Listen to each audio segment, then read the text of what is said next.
Chase Lehocky with the blue futon. Out of the box, you know what it is, guys. The Lost World Jurassic Park. Technically the second one in the series. Is as good as the first one. Still directed by Steven Spielberg. The Lost World Jurassic Park. Even though it's not really Jurassic Park 2.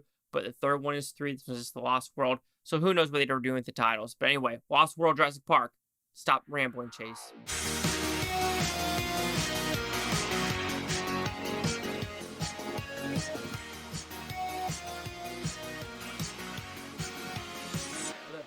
So the Lost World Jurassic Park, what is this one about? Well, this one's a little bit of a different premise than the first one. This is actually Jeff Goldblum's story and him going back to the island trying to get Julianne Moore, his girlfriend, back because Mr. Hammond is also doing something with the iGen as well as his nephew.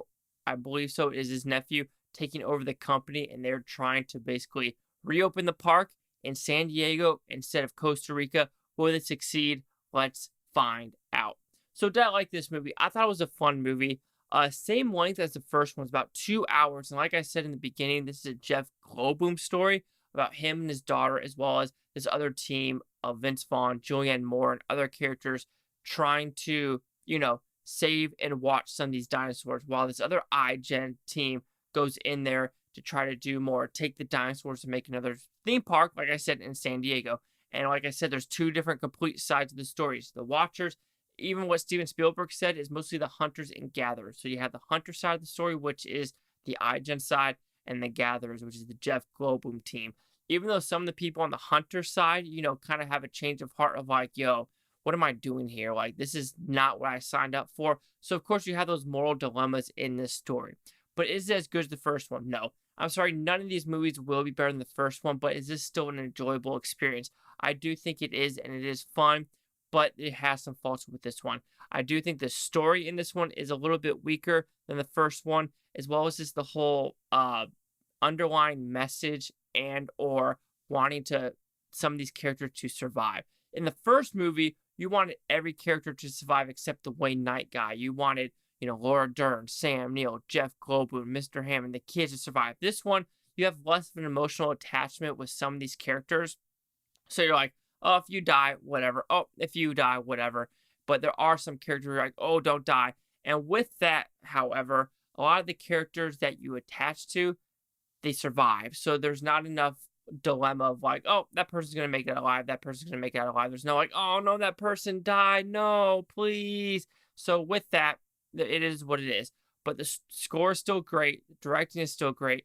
I do like what they did with this one. Apparently, when I was watching the special features, the ending was going to be vastly different. If you've seen the second one, they do kind of kidnap the T-Rex and they're going to take it to San Diego. But the third act of this movie was going to be velociraptors taking down helicopters, which doesn't make sense when you have a T-Rex already captured, and it makes more sense to put T-Rex in San Diego and, having the T-Rex go ham at this port, which is something I did not remember when watching this one again. I forgot it was almost in San Diego. I thought when the T-Rex was loose, I thought it was another Costa Rica island or another smaller island. I totally forgot it was in San Diego. And that's another fault of the story. This one jumps around a lot. For all of a sudden, you're back in Costa Rica on one of those islands, and all of a sudden you're in San Diego with a 3 a.m, board meeting with a bunch of these higher ups that trying to get the park open and stuff like that. So the jankiness of the story of like jumping doesn't help the overall message and flow of the movie. The pacing's fine, but just it jumps so quick of like, we're here, now we're here, now we're here, now we're here. It's like, how did all this equipment get on the island? And what are they doing? Because that's a lot of equipment. They're like that huge ass truck that Vince Vaughn and Jeff Goldblum are in. Like, how did they actually get that there? There's also one scene with a Humvee and a motorcycle. Let's just say that Humvee, once they did that jump, that Humvee was trash. It was not going on. It was a badass scene, but right when that Humvee hit, you're like, yup, that Humvee is done. They wrecked that shit hard. But the animatronics are still great. The CGI here is still great. It opens strong. You don't expect this little girl to, buy these little dinosaurs. But is this a better movie than the first one? Absolutely not. It's still 2 hours. It's still a fun time. It's a smooth sailing movie, but there are some faults with the story, as well as just, you're like characters, you're like, don't really care if you live or die. So the Lost World Jurassic Park will receive a 3.5 out of 5 blue futons equals that 70%. I almost forgot. Let's see what the Critics' News scores gave this one. Damn, so this one you have the critics a 53% with 79 of them. Only 79.